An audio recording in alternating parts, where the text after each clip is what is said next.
איך להכין שוקו טבעי מקקאו נע? דבר ראשון, חשוב לדעת שקקאו הוא מזון על.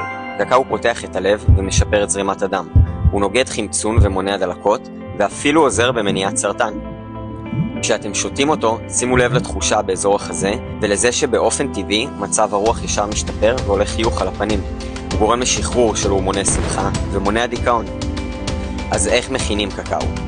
הכי טוב לעשות את זה בפינג'אן על האש, אבל אפשר גם לחמם בסיר או כלי אחר. שימו מים ותנו להם לרתוח רגע, ואז שימו בפנים קקאו נע טבעי לפי הכמות שאתם אוהבים. ככל שתשימו יותר, ככה השוקו יהיה סמיך יותר. אפשר להשתמש באבקה, אבל שמים לב שבקקאו הנע יש הרבה יותר איכויות, הוא משפיע יותר והטעם טוב יותר. אחרי הקקאו אפשר להוסיף כל מיני דברים לפי העדפה אישית, הל, ציפורן, קינמון או מייפל טבעי להמתקה. שימו לב שאפשר גם להשתמש באבקות של אותם דברים, אבל שום ממתיק אחר לא נותן את השילוב המיוחד שמייפל נותן לקקאו. מערבבים את הכל. איך שכחתי. קקאו עוזר גם להפעיל את בלוטת האצטרובל במרכז המוח ולפתוח את העין השלישית.